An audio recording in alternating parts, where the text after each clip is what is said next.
Welcome to Thursday Thought Leaders with Harbinder Narula on BW Healthcare World. From the time few decades ago when patients in India who could afford looked at the West for medical treatments, to now when the patients from across the world look up to India for seeking medical treatment, it has definitely been a journey. There was a time when India had the best doctors, but we did not have access to the world class facilities or the equipment. To today, when we have the world class facilities and as good equipment as our doctors, India has become a destination of choice for seeking medical procedures. To understand the medical tourism space, let's talk to Mr. Ishaan Dodhiwala, who's the founder of MediJourn. So, Ishaan, thank you so much for taking our time to speak with us at BW Healthcare, where we are super excited to get loads of information related to medical tourism from you. Uh, First is, Ishaan, can you help us understand that how big is the medical tourism industry in India as on date, both in monetary terms and in terms of the number of patients who are coming to India?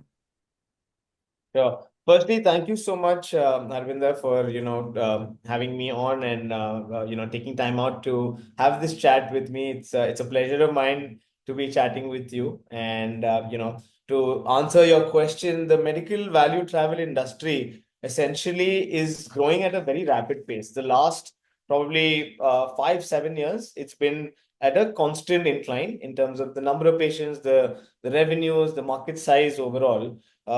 In India, it's a very difficult market to kind of give you specific numbers of just India, but I'll give you the global, medical value travel numbers. And so it was at about $24 billion last year, which is the global medical value travel numbers, and it is slated to grow to about $137 billion by the end of the decade. And that's a big number in general. And why I can't give you just an India number is it is subjective. We don't work with all the hospitals in the country. Their numbers are all different, and usually market numbers vary. But I can tell you stuff on what we have done and what we are looking at doing.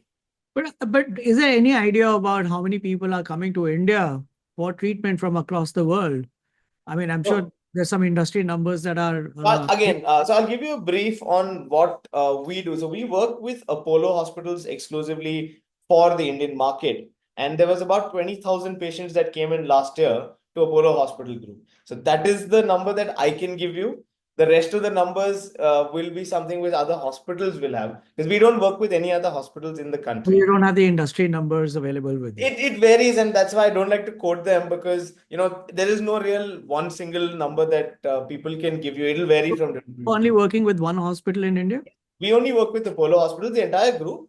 The Apollo Hospitals group, they have 77 hospitals in the country. So we work with them exclusively for India, and they are exclusively with us for MediJourn. And they don't work with anyone else for medical tourism. So they don't. Okay. Whoever they need to work with, if anyone has to work with Apollo, they have to work through us. That's how it's been structured. And how have the numbers been growing in the last 3 years?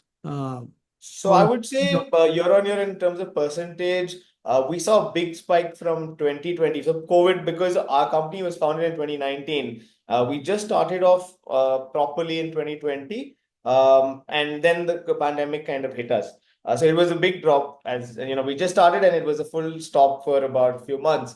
But since then, I would say year on year, we've been growing at about, the first and second year was a big jump. It was about 50% jump in numbers between the first year and the second. And from there onwards, it's been close to about 20% growth year on year in terms of number of patients, revenues, queries that we get in, so on and so forth. Tell me one thing, Ishan, how did you choose to get into medical tourism in the first place? So, we are, my business partner and I, Shaz and I, are entrepreneurs. We have multiple other business ventures that we've started and we continue to run. It just so happened in 2019, we were in the middle of, we set up something that we started a few years ago, and it would kind of settle down into autopilot. So we had some more time to kind of sink our teeth into something new. And we started exploring the healthcare space to see, okay, what can be done in this industry. And then we also looked and identified that the international patients that are coming to India, which is medical tourism or medical value travel,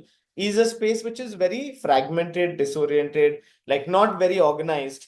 Nothing, there's just combining the entire industry under one umbrella. And so we saw that as a gap in the industry.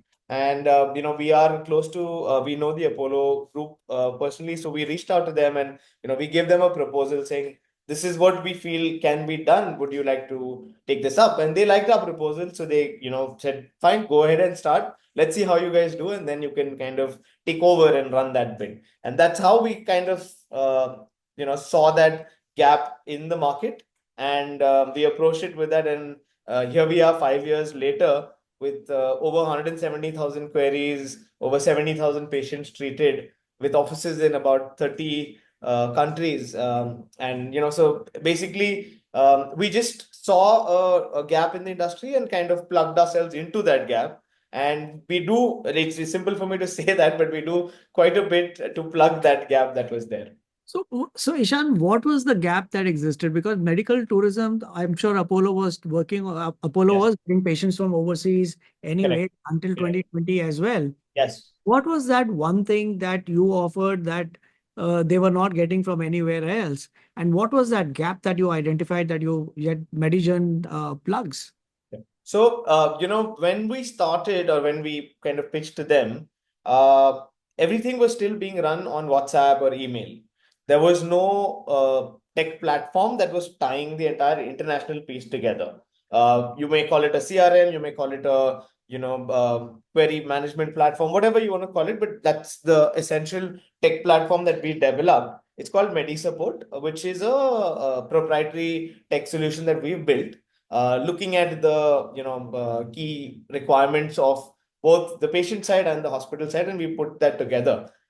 This one platform allows our partners, the patients, to log on, post their query, get a online opinion from the doctor. They can get a video consult done. They can apply for a visa invitation letter. They can apply for value-add services like a translator, airport pickup, so on and so forth. All of this is done in one dashboard rather than it being done on multiple WhatsApp chats or multiple inboxes, which get lost. You get thousands of mails in a day, half of them being junk. So it's very difficult to track. Okay, this patient is coming here at this time. So we just built an app out of it. We built a web app, which was fairly simple web app back then. It has evolved quite a bit. So we built the app. That's one bit. This is the technology tying everything together. The second thing is being the one entity as the SPOC for the entire country.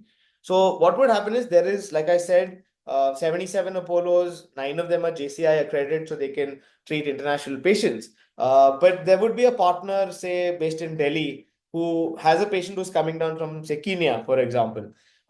He can send the patient to Delhi because he has a connect to the Apollo Delhi there. But he does not know anyone in Apollo Chennai or in Apollo Bangalore or Apollo Mumbai. And earlier, they would have to individually go down, do different agreements with each hospital, speak to each team in each hospital saying, "Mujhe ye quotation chahiye," or let me know how much this is going to cost, all of that sort. And once you would send that query, it would take a lot of time to kind of get those replies back. With MediJourn, we have one agreement which gives them access to all the Apollos in the country. We have one platform which gives them access to the dashboards from all these Apollos in the country. And we have our own in-house team that works on delivering a very, very quick TAT. So, I'm very happy to say that now our TAT for a query response is somewhere in that 24-hour window, which sometimes would have taken a few weeks. And you know how it is. Doctors, these are not GPs, these are specialists and very skilled high surgeons. To get an opinion from a doctor sometimes who is not in the same city may take you a few days, it may go into a few weeks. So we work around the clock with teams to make sure that we are coordinating with the Apollo teams, we're coordinating with the doctor, and getting you a response to your query within about 24 hours time. So all of this is the gap that was there. So you have a platform that captures all your query management data. It has your response times. It has all the access that you can need for Apollo on that one portal. And it allows you to basically work with all the units in the hospitals that Apollo has from one single space, which was earlier on the phone, on WhatsApp, on email kind of a business. And so that was the main gap that we plugged in, and it's worked well because the industry has many stakeholders. It has obviously the doctors, it has the international marketing teams, we have our partners, the ones that I call partners around the world in India, and then we have the patients. So tying all of them together in one simple platform or company is what MediJourn does. And you said that anybody who has to work with Apollo has to go through you.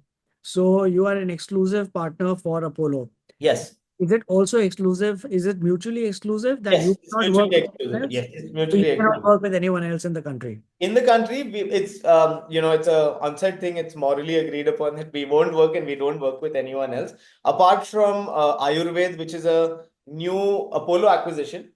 It's acquired by Apollo, but it's a separate entity which is focusing on the wellness and the Ayurveda side. So we just started working with them for India. But like we said, it's mutually exclusive. We don't work with anyone else. They don't work with anyone else apart from us. And my question would have been that what is the biggest medical condition for which people look up to India for? But I don't know if you have data available to you for the country, because It's see again, we get patients from about 140 countries, so it'll be difficult to list out. But I'll tell you the majority. So I'll tell you majority. So the biggest the first point that I'll make is, if you remember, I said at the beginning of our conversation, the industry used to be called medical tourism, and it has now moved to being called medical value travel. The reason why that change has happened is earlier people would travel to Thailand to get, say, some Botox or hair transplants, or Turkey for that matter, because you're going there for a holiday, you might as well combine it with something else. So that's how the medical tourism words kind of were coined. But India primarily does non-elective. So your tertiary and quaternary care, say treatments, which is oncology, cardiology, neurology, transplants. So these are very serious, life-threatening situations which you can't treat as a tourism. Patient coming from any part of the world coming to get oncology treatment, like versus cancer, he will not refer to it as a joyride or a trip that he's going for a holiday. So that's how it come about to being medical value travel. And so what's happened is the main, like I said, the main specialties that we mainly get patients from around the world are for these specialties, which is oncology, neurology, cardiology. We get patients for transplant. We get patients, obviously, then the elective, which is for orthopedics and some of the other elective but not so cosmetic, say, treatments. But these are the main specialties that people travel to India for. And in terms of the countries that they come from, Bangladesh used to be, and it still is, one of our biggest. The last few months have been a little bit up and down for us and Bangladesh. But historically, Bangladesh has been as the biggest market because of its proximity to the country, and also because of its cultural and food similarities that you have. The patients feel a lot more comfortable, and also distance. It's the closest to us, one of the closest countries to us. So that's been a big market where people come in from. But the rest of the SAARC region as well. You have your Sri Lanka, we have Nepal, we have Myanmar, Cambodia, and then going into the CIS, Middle East, and then Eastern Africa. That's essentially the geographies that we usually get patients from. But like I said, we've treated patients from over 140 countries, so they've come from far and wide to India. And tell me one thing, Ishan, out of the 140 countries, you said, number one is Bangladesh and then Sri Lanka, SAARC Mm. countries. Yeah. How do you, or how do patients choose which Apollo to go and get the treatment from? Is it the proximity and the distance from their home country? So would they choose somewhere in Bombay, or if somebody is coming from Sri Lanka, they might choose to go to Chennai, versus somebody coming from Bangladesh may choose to come to Delhi? Is it based on the proximity, geographical, Not always, or, not all. or is it based on specialties? It's not always based on proximity. There is a few factors that define that. One is obviously flight connectivity. Usually people will choose to come where there's a direct flight because there's one less flight to take. But apart from the flight connectivity, it is also, Apollo's been doing this, like you had mentioned before we came. They've been doing it for years. they have certain doctors who have become popular in markets. So we do say health camps, we do activities abroad where Apollo doctors go. They have a health talk. They have a continuous medical education for other doctors in those countries. Sometimes they have an OPD camp where they're seeing some of the patients there, and then the patients come to India. So for years, probably decades now, they have created a market for themselves in those regions. So Bangladesh, you would be surprised, primarily comes to Chennai, not to Calcutta. You would think that they would go to Calcutta because it's similar, it's the same language, they're very close to each other. But Bangladesh comes to Chennai because our Apollo Chennai doctors have become very well known in Bangladesh. So there is like a little Bangladesh in certain parts of Madras. There are Bengali speaking people. There's people who have food which is similar to what's served in Bangladesh. So when a patient is coming from Bangladesh to Chennai, they know that they have to go to this particular area because they are going to go visit this doctor, which is close to the Apollo in Chennai.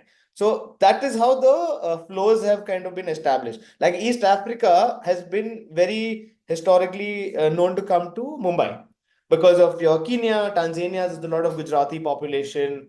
So that population comes out into the western part of the country. Afghanistan, Middle East, Iraq, all of that used to come to Delhi, and they still do come to Delhi. So it's a mix of a few different combinations. It can be flight connectivity, it can be familiarity to the place because they have more local known people who speak the same language, food is similar. And the third, most importantly, is the doctors. They mainly come for the doctor because they're like, okay, I've heard that this doctor is the best. I want to come only to this doctor. I don't mind traveling, 5,000 kilometers and going somewhere else, but I will make sure I make that trip. So that's basically how it works. And Ishan, what are the countries India competes with when it comes to receiving overseas patients? So compete. So medical value travel essentially has hotspots in the world. Turkey is a hotspot. Thailand is a hotspot. Malaysia is getting to becoming a hotspot. Korea is a hotspot. South Africa is a hotspot.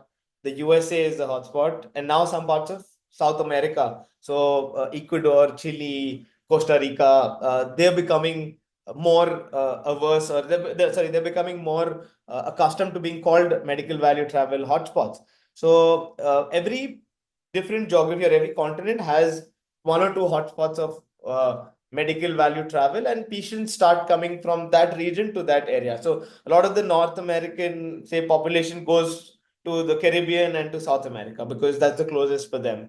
A lot of the Southeast Asian population goes to Thailand. So that's essentially how patients kind of move around. Not to say that we don't get a patient from the US. We've gotten patients from the US as well. We've gotten patients from Mongolia. We've gotten patients from far and wide, but that's primarily where they end up going. And so to say, India's closest competition would probably be Turkey and Thailand because they are the closest two for us. And so a patient going from Sri Lanka can easily go to Thailand. It's not that different in terms of a flight time. Probably coming to Hyderabad would be a 2.5, 3 hour flight. Going to Thailand would be 4.5 hours flight. So for them, it's about which hospital they want to go to, where they feel more comfortable, where they're getting a better competitive price if price is a factor for them. So those are the two countries I would say are closest. So, I'm very keen to understand that, Yeah, when we are competing with these countries, yeah. why do people who choose Turkey, Thailand would choose Over India. for India? Since we've been claiming that we have pretty much the best doctors in the world. For So, sure.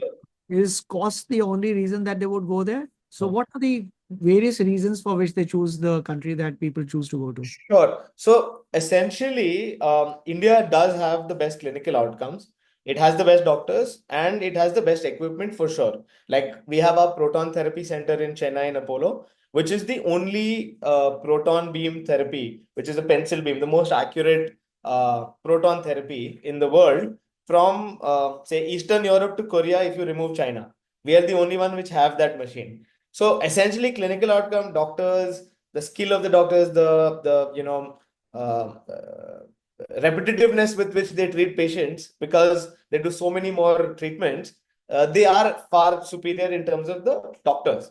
But there is a big part which is what you were asking. It's not just there is obviously they are coming for the doctors. Like I said in my previous answer, they will endure certain hardships to make sure they come for the doctors, but not always and not all. So the biggest thing that sets Turkey and Thailand apart from us as a country is the ease of coming to our country. India makes you apply for a visa. It's applied online, even if it's a medical visa. It is a long drawn process. You have to apply on a website which sometimes doesn't work. Sometimes you get rejected for a visa, even if you have all the right paperwork. Sometimes they'll give you, and medical visas are given for 30 days. What if your treatment goes beyond 30 days? You'll have to go report yourself to the FRRO, otherwise pay a penalty.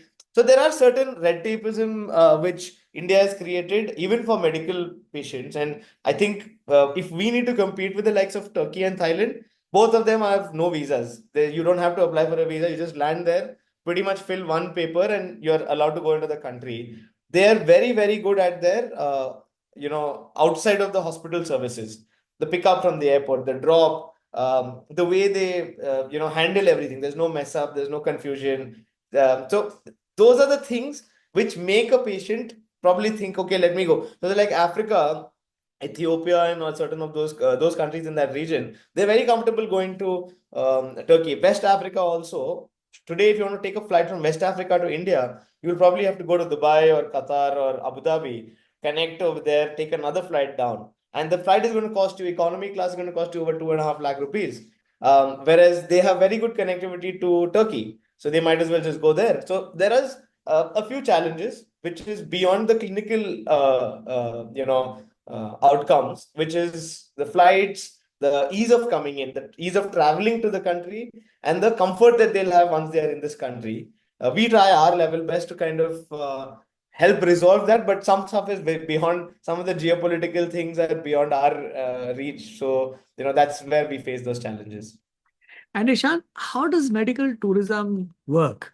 I mean, I like, for example, sitting in India, I may not be aware of the hospitals or the doctors in another country, and I may go online, but I still Yeah, don't know. For example, it's yet another name of the hospital there, but I do not know how good they are, what correct. is their reputation, how do they work. Yeah, So, how does medical tourism industry work when it comes to finding understand. things and bring to India? Do you have partnerships with other hospitals overseas? Do you have your own clinics that have been set up, your own offices? How do people come to know about Apollo, and how do people choose Apollo? How do they build the comfort enough for them to make that choice? So like you rightly said, going online and finding a doctor, you'll find a picture of the doctor, you find his profile. That's not going to give you the confidence for you to take a flight and travel, say, 3,000 to 4,000 kilometers to a unknown land. So that is what, like you said, we have, and you rightly pointed out, we have partnerships with certain hospitals in those countries.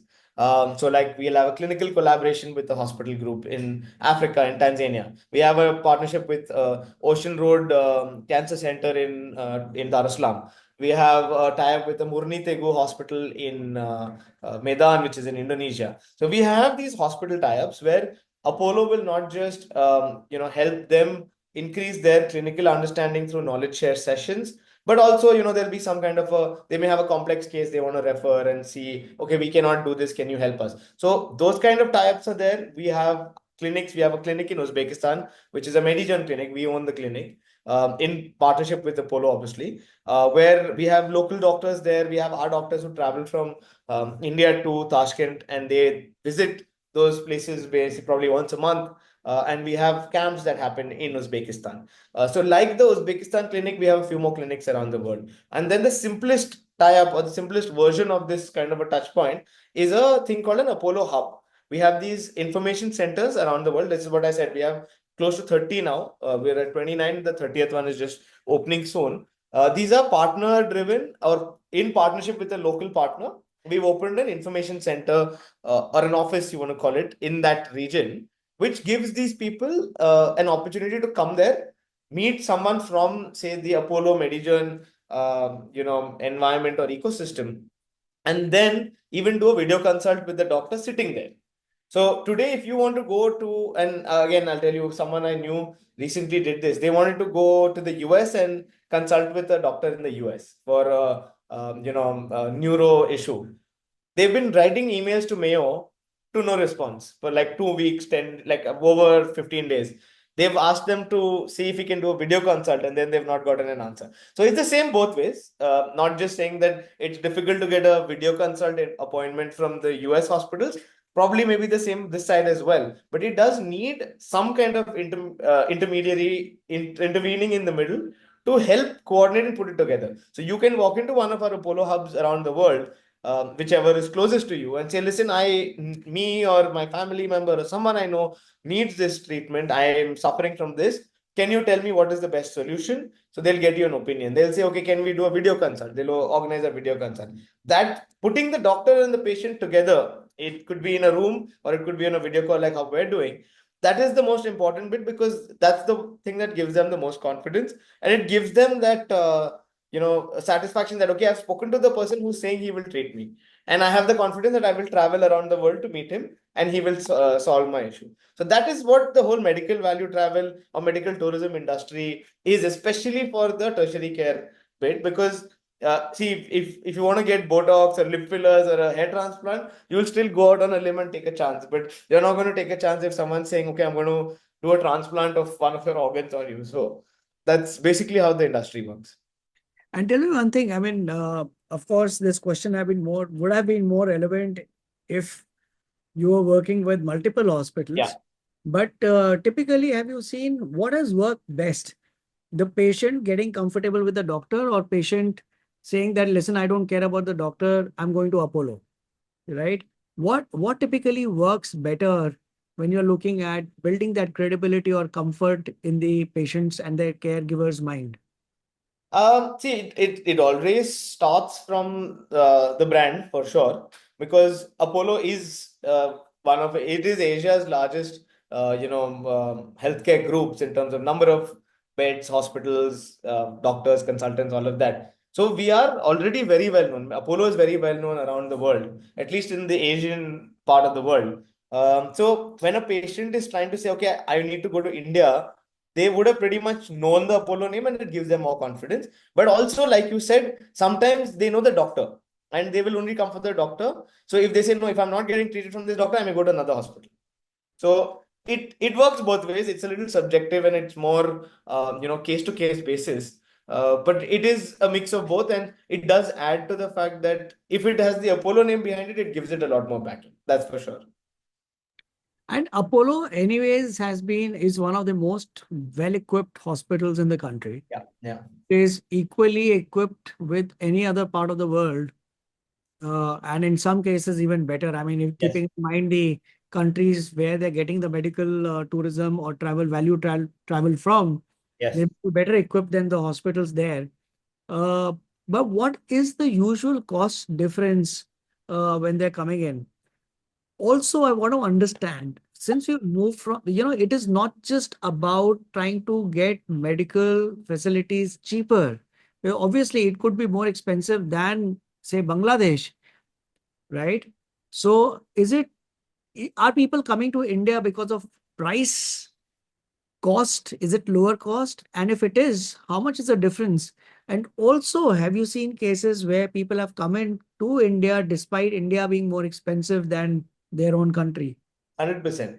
So I'll answer the first part of the question. So cost wise, see, we cannot compare ourselves to say Bangladesh in terms of healthcare standards, or how the quality of healthcare is in our country versus there. We are at a much superior level of healthcare. So I'm sure maybe doing a knee replacement in Bangladesh will be cheaper than doing it in India. But then the level of surgery or the quality of surgery that you're getting will be far superior here. So people don't mind taking that bump up. That is one bit. The second part of the first question itself. So like I said, I spoke to you about the proton therapy center that we have in Chennai. So the proton therapy treatment is about a 6 to 8 week program. It's a mix of surgery come radiation, or sometimes only radiation. And the package is fixed. It's fixed at $65,000 around the world. And then in certain countries, we've brought it down just to make it more affordable. It varies from about $45,000 to $65,000. This entire package for the proton therapy center.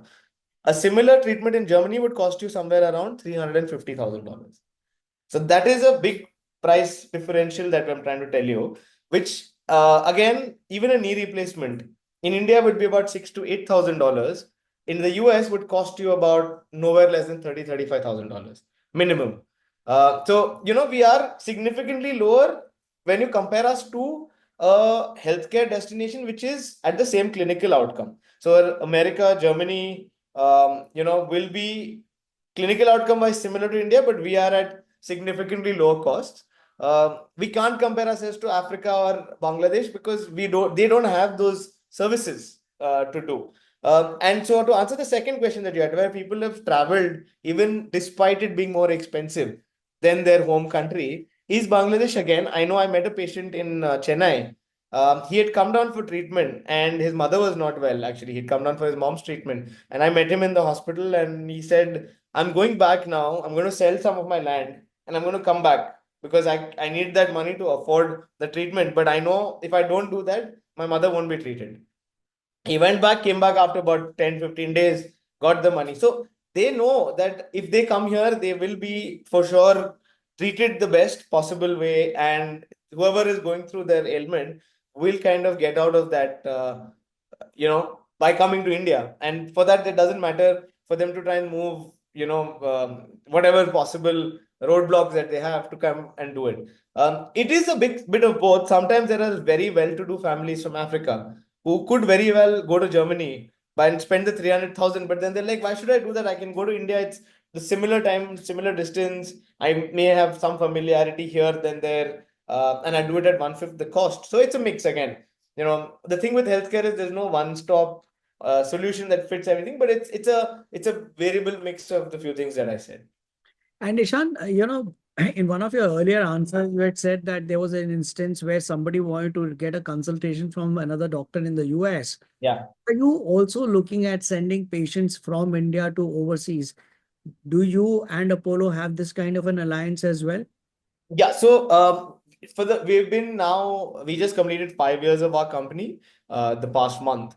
So the first 3.5, 4 years, we worked only with Apollo, exclusively with Apollo for the region. Like I said, we work with them exclusively, they work with us exclusively. So we've also realized that there's a lot of other demand for people wanting to go to other parts, not just come to India. So we did have this chat with them and they allowed us to work with other hospital groups outside India.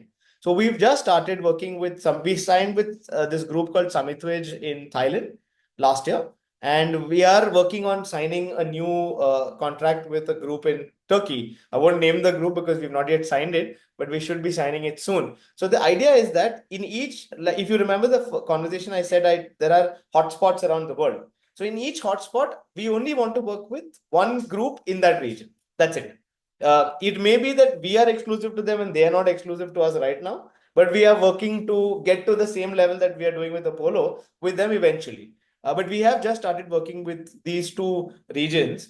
And eventually, I think in the next few years, we may want to add. So UK we are working with to bring them down to India because the NHS has its own set of issues. But we do have doctors in UK who are there for a second medical opinion. On our website, people can go online and we have about 65 doctors that we've tied up with in the UK, who you can get a second medical opinion sitting at home. Say, if there is a case in, I don't know, you are based in Delhi? I'm based in Delhi. So say there's someone in Delhi, you've gone to a hospital in Delhi and they've given you, okay, this is what needs to be done, this surgery. You can just simply go on our website and take a second medical opinion from one of our doctors in the UK because that's traditionally how everyone did. I don't know, probably 15, 20 years back, people would say, Arey, nahi, mujhe US jana hai for treatment. I will only trust the US doctors. But at the end of the day, the doctors that are sitting in the US are also Indians or Indian origin rather. But yeah, we are slowly working with other groups around the world, but we're sticking to the philosophy of one organization per healthcare hub. Well, would it or does it in any way, for example, your partnership with a company in, say, Thailand, does it impact the number of patients that are there being distributed now between India and Thailand?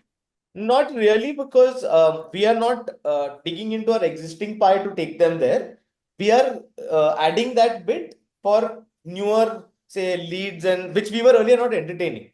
So earlier we would say no, and we would say no, we don't work with them. So you can come to Apollo or whatever, but it was not, it's basically incremental business. We're not digging into our existing pie of queries that come in. And we've noticed that, see, we started working with Thailand last year. Our numbers with Apollo have not dropped. They've gone up, year on year. Whereas we've added a little bit to Thailand as well. So it's organic growth. We're doing some strategic, promotions online. We're working on the digital space. We are, doing some different kind of strategies to add on that value to those markets by not just utilizing what we've built in the last All few right. I years. mean, so basically, you are looking at being of service to those that particular audience that otherwise was not you were not able to Which serve. was never coming to us anyways. That's Yes, never yes. coming to India in anyways. Awesome. And do we have international bilateral insurance agreements which are facilitated in India? How do you help people in navigating the complexities of insurance to ensure seamless experience for your customers? Because at the end of the day, they may be having an insurance in their own country, but they still are choosing to come to India. So, have you seen such kind of bilateral agreements? No, so usually most of the bigger healthcare groups always have an international tie-up. If you've seen, we have a Max Bupa. It's a JV, it's an international JV. There's Tata, AIG, whatever. So all of these are international tie-ups with local Indian tie-ups. So they already have an international tie-up, and there are some international insurance companies which are cross-border. So Apollo, as a organization in India, accepts a gamut of insurance companies. So if you have an insurance in your country for that insurance, with that insurance company, and if Apollo is working with them, they are ready to accept that insurance. That's not a problem at all. So there are certain times there is something called a guarantee of payment, which is taken on, but we don't get into it. The hospital works directly with the patient. Anyways, we don't take any money from the patients. The patient always pays directly to the hospital. So it's just about them getting a tick of approval of the insurance or no. And we work with, then Apollo works with a bunch of insurance companies around the world. So as long as they're recognized and they're accepted, they are happy to work with insurance patients as well. So, I mean, when you say that you don't get any money from the patient, you get your money from The Apollo, hospital. Yeah. the hospital. So, are there any services beyond just getting these people to India that you offer?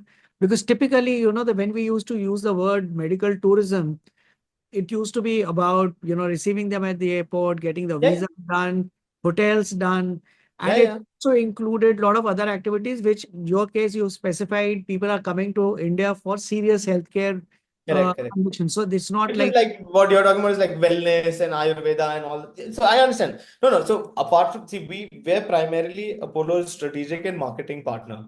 So we not only help them get the patients here, but how we get the patients here. We do activities for them, we do promotions for them. So we get paid for that. We do some of the value adds, which is sometimes we do the pickup, sometimes we do the translator work. So it's a little complex. It's not very simple to put it in black and white. There are multiple levels at which we integrate, and there is a little bit of everything that gets compensated for.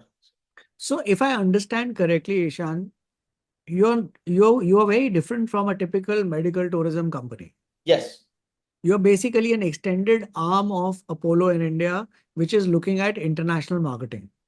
pretty much. But we are a medical value travel company ourselves because we are also working with other hospital groups around the world. Hmm.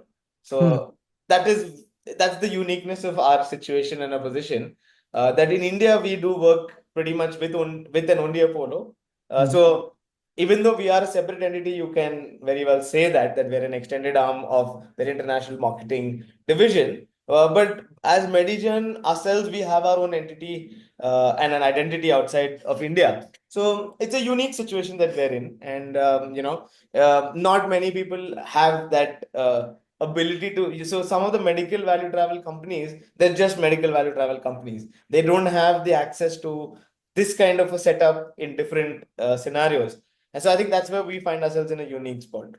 What about, you said that now Apollo has taken over Ayurveda chain. So what about holistic wellness? Are you getting a lot of traction for holistic wellness from other countries, or is it only the illness oriented medical treatments for which overseas patients are coming to India? No, it's a mix of both. So Ayush as a department in the country now is a recognized body by the government of India. It's a industry. They have a separate industry for Ayush, ministry for Ayush. So and Ayush stands for Ayurveda, Unani, homeopathy. So Ayurveda does a bunch of stuff which is complementary to your allopathy, and so this has nothing to do with, it's not wellness like going to Kerala wellness retreat. This is more about treating ailments. That's what Ayurveda does. So that's basically our scope because we only work with them. But we are seeing a lot of patients come in, not through us, but we do know that patients come in from around the world for the holistic wellness services, which is your detox plans and your skin betterment plans and rejuvenation plans and so on and so forth. A lot of people coming from Eastern Africa, Europe. A lot of those people have been visiting the country for a few years now to get these kind of treatments done. And Ishan, one of the advantages that you at MediJourn had, which got you, uh, the exclusivity with Apollo was the technology play, Correct. right? But as a company and as a technology player, you also need to keep adding new stuff, innovating continuously to stay ahead of the curve. Absolutely. And so, what are some of the innovations that you are planning in the future? And second is, how do you, while you get involved, as an organization, you get involved in the numbers, how many patients are we getting in, what are the outcomes that have happened, what is the turnover, yet maintain the culture of innovation within the organization? No, so like you rightly said, one of the reasons why we got this opportunity is because we defined a key part of it, which need to be, say, automated or use technology to do. And AI is a big word that's being used around, thrown around. Everyone's using AI every day to kind of get some part of their work done. You may or may not realize it, but it's become so ingrained in our day-to-day lives. You are living in living by the or living with the help of AI at some point. It could be speaking to the voice assistant in your car to set a map, or using ChatGPT to write up something, whatever it is. AI has been something which has been prominent in the healthcare space as well, and Apollo has been one of the forefront, has been at the forefront, one of the leaders with AI technology. We have Apollo Pro Health, which is a healthcare, it's a health check, it's a full body health check, which is built with the data of all their lakhs of health checks they've done over decades. And using genomics and the body genes, and so they've used AI to analyze the data so that it can be predictive rather than move to like a reactive kind of state. So you go to your Apollo Pro Health check, which basically looks at all your parameters, and then it compares your similar parameters to past parameters, and then it will give you a risk score and a risk assessment, that okay, maybe 5 years down the line, if you continue this, you are prone to this kind of a health issue. So they've been doing that. So we take inspiration from Apollo, and we're also trying to see if we can integrate AI in some of our responses, in some of our response times, analyzing past doctor responses and stuff like that. Just managing our data well using AI so that we can be more efficient with how we are moving forward as a company. But obviously the simpler step is always to evolve the technology that we have. So I said the platform that we have is called MediSupport. We built this about 5 years ago, and it has gotten about 150 iterations of changes to it from then. But now we're building a MediSupport version 2, which eventually should come out very soon in a few months' time, which is a version 2 of a tech platform, which will be mobile app. It'll have it also has a lot of the features which we've taken from the learnings of the last few years. So problems that our partners have faced, problems the patients have faced, problems the hospital has faced, taking all of that, we've evolved it and made it more dynamic. And that should be launching very soon. We've been working on it for about a year and a half now.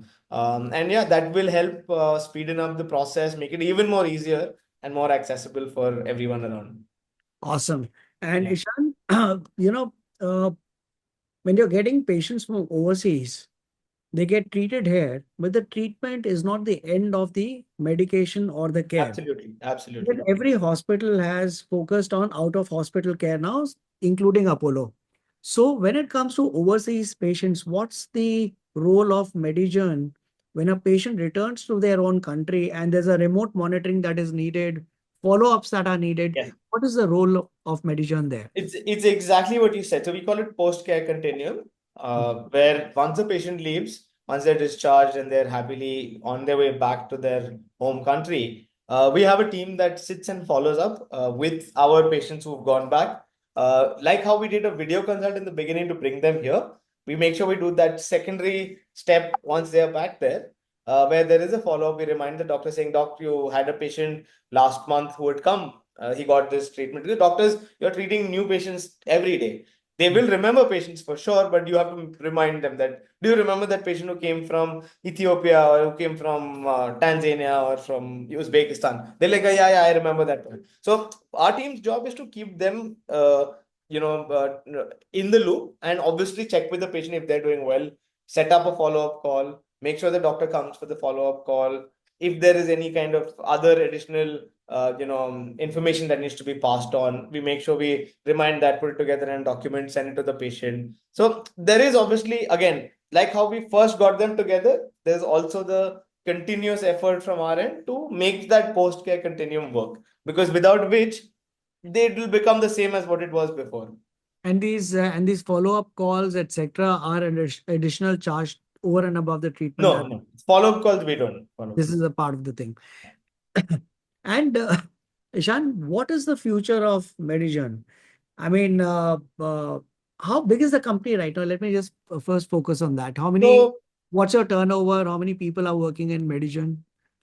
So in terms of the staff strength, we are at about, I think, 68 right now. We have grown from being a three-man team, which was Shah's, my business partner, me, and two other people, 3, 4 people who started the company in the beginning. We're now grown to 68. And we're growing, as we speak as well. The aim is to probably get to 250 team strength by the end of next financial year. That's what we're targeting. And we're also now, I'm happy to say that we can be called a multinational because we have a, holding company that we formed. The Indian company owns a holding company in the UK. And so from there, there are going to be more drop-down subsidiaries in other international countries as well. So yeah, we're growing pretty much at a very rapid pace to keep up with the growing demand of how many patients we're treating, how many patients we're taking care of. And at the end of the day, it is a people business. As much as I say we run automated, use AI, and this is all small pieces to make things more smooth and efficient. But at the end of the day, like I said, the person has to talk to the doctor, and to do that, I need some stuff to actually pick up the phone and say, "Hello, ma'am or sir, I'm calling from MediJourn. You would have inquired at Apollo. How can we help you?" That's still always going to be the case. You don't like talking to those AI chatbots, right? It feels a little inhuman. So yeah, considering that and the pace that we're growing at, we do plan to grow our team size as well, and hopefully that should happen in the next year or so. And Ishan, since we are a media about the business of healthcare, I'm obligated to ask you how what's your turnover of the organization and what is the market value of MediJourn today?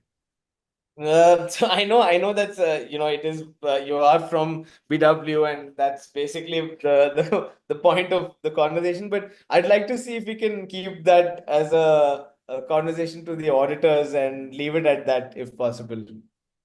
And uh, let me come to your personal side, Ishan. Yeah. What business were you doing before you started MediJourn? And how has that experience of yours shaped your perspective on the importance of healthcare industry for international patients? So it's been very varied. I started my career working in finance. I've primarily studied finance. So I started my career working in a couple of companies doing finance. And from there, my first entrepreneurial jump was in 2012, where I started a company with another close friend of mine. And it started off as a project. It was supposed to be a social enterprise, which we started off as a project saying, okay, let's see if it works. And we managed to make a successful exit in 2 years because we felt that was the best that we could have done for the company, and it would have grown more with the support of the new investor who came in. And ever since then, the entrepreneurial bug kind of bit me. And we have multiple varied businesses in food, in healthcare, in automotives. So essentially, I started in clothing, which was the social enterprise. We started a food company, which still runs. We do a lot of farm to fork, sourcing. But yeah, I was saying we basically done food. This was our first healthcare company. And we've started another healthcare manufacturing company, healthcare consumables after MediJourn. So all of these still run. And there's no single thing that I can pick up, but what's always taught me is every day you're learning. Every day there's something new that you're learning. It can be a team size of 68, and I walk into a room and I'll still learn something new for the first day. And keeping that in mind, making sure we always treat our entire team as a family. I don't look at anyone who we work with as an employee. We always work with everyone with the same amount of compassion and care. And so you do that, I think that is to build something new from scratch. These are the few values that we've stuck to, and we've made sure we've stayed true to that, and that's worked well for us, not just in healthcare, but in other varied businesses that we have.